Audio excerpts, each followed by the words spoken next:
একদিন এক ব্রাহ্ম ভক্ত ঠাকুর শ্রী রামকৃষ্ণ পরমহংসদেবকে বলছেন, আমি নিজের ঘরে আপনার একটি ছবি টানিয়ে রেখেছি। এই কথা শুনে ঠাকুর সেই ভক্তকে নিজের দিকে আঙ্গুল দেখিয়ে বলছেন, এই খোলটার? এ তো বালিশ আর তার খোল, তার মানে দেহি আর দেহ। বাইরেরটা দেহ আর অন্তরে দেহি, মানে তার অন্তর্যামী। তা দেহের ছবি নিয়ে কি হবে গো? যদি ছাপ নিতেই হয় তাহলে নাও অন্তরঙ্গের। বাইরের জাগ জমক পুজো আর্চা এসবের থেকে অনেক বেশি দরকার ঠাকুরের ভাব এবং আদর্শকে গ্রহণ করা। ঠাকুর নিজেই সেই ভক্তকে বলছেন, বুঝলে গো, তিনি এক, আর তার নাম আলাদা, রূপ আলাদা। একটাই ব্রাহ্মণ, যখন সে পুজো করে তখন তার নাম পূজুরি, যখন রান্না করে তখন তিনি রাঁধুনে। আবার ওই একই লোক যখন সে তার মায়ের কাছে যায় তখন তো সে ছেলে, যখন স্ত্রীর কাছে যায় তখন সে স্বামী, যখন সে ছেলের কাছে যায় তখন হলো গিয়ে বাপ। একই জল, কেউ বলে জল, কেউ বলে পানি, কেউ বলে ওয়াটার। একই ভাব নানান নামের টুকরোই ফেটে পড়ে। একই শুভ্রতা রূপ নিয়েছে 7 রঙা রামধনুতে। তাই জীবন আটটাই, কিন্তু জীবনের নানা রূপ নানা নাম। কখনো জীবন দুঃখের, কখনো সুখের, কখনো হতাশার, কখনো আনন্দের। ঠিক যেমন রামধনুর 7টি রং মিলেমিশে একটি রঙে পরিণত হয়, ঠিক সেভাবেই জীবনের নানান রং, নানান রূপ, নানান গন্ধ। আর ঠাকুরের আদেশ হলো জীবনের এই সমস্ত রূপ রং গন্ধকে মিলিয়ে মিশিয়ে সেই শুভ্র রঙে পরিণত করা। জীবনের প্রতিদিনের প্রার্থনার মধ্যে দিয়ে, প্রতিদিনের কর্মের মধ্যে দিয়ে, উপাসনার মধ্যে দিয়ে জীবনের সমস্ত রঙকে মিলিয়ে মিশিয়ে ফেলতে হবে। এক ভক্ত ঠাকুরকে বলছেন, আচ্ছা, তিনি যদি সবই করতে পারেন তাহলে মানুষের জীবনের দুঃখ দূর করে দেন না কেন? সেই ভক্তের প্রশ্নের উত্তরে ঠাকুর বলছেন, তিনি যে লীলাময়ী, ইচ্ছাময়ী, তিনি ইচ্ছে করলেই আমাদের সকলকে মুক্ত করে দিতে পারেন। সব দুঃখ, যন্ত্রণা, ব্যথা, বেদনা মুহূর্তে দূর করে দিতে পারেন। তিনি দেন না কেন তাই জানতে চাইছো? কারণ সে যে তাঁরই ইচ্ছে। তাঁর ইচ্ছে তিনি এই সংসারের ছকে জীবজন্তুর ঘুঁটি চেলে চেলে খেলা করেন।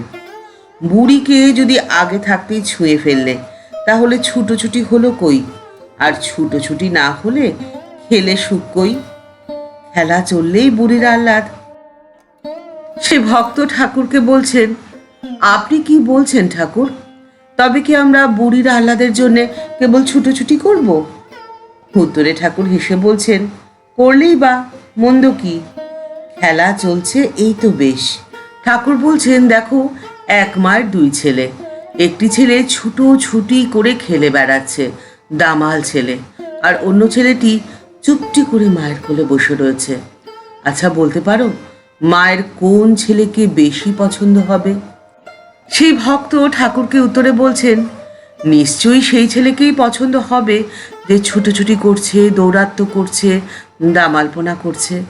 ঠাকুর হেসে সেই ভক্তকে বললেন, তোমার সব প্রশ্নের উত্তর তো তুমি নিজেই দিলে, তুমি একটু ভেবে দেখো দেখি।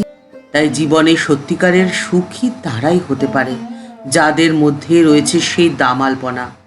ছুটোছুটি করে দুঃখকে সুখে রূপান্তরিত করার ক্ষমতা যাদের মধ্যে রয়েছে, অর্থাৎ দুঃখের মাঝেও, কষ্টের মাঝেও যারা সুখকে খুঁজে নেওয়ার মতো শক্তি নিজেদের ভেতরে রাখে। কারণ সুখ সহজে ধরা দেয় না, সুখকে ধরে রাখতে হয়। জীবনে 2 ধরনের মানুষ কখনো সুখী হতেই পারে না। সত্যিকারের সুখকে তারা ধরে রাখতে পারে না।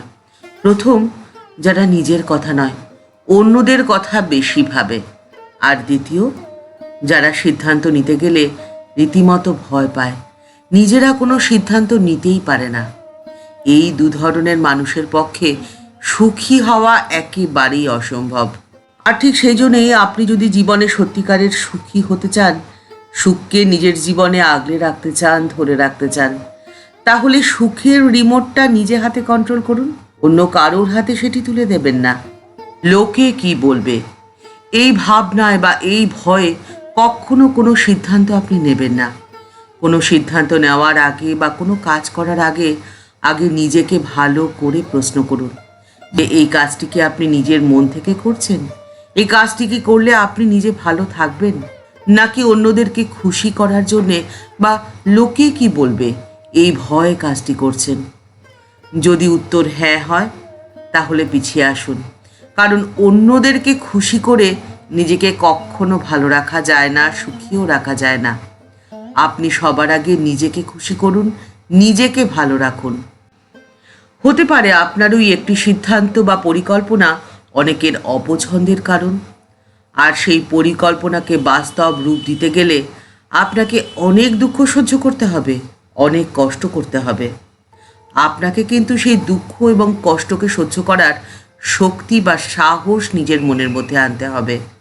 ঠাকুরের কথায় সেই দামাল সন্তান হতে হবে, যে কোনো কিছুকেই ভয় পায় না, যে দুঃখের মধ্যেও হাসতে পারে, শত কষ্টের মাঝেও আনন্দে থাকতে পারে।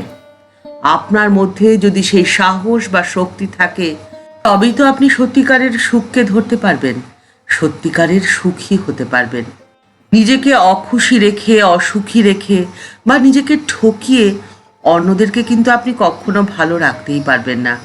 তাই ভুলেও এই কাজটি আপনি করবেন না।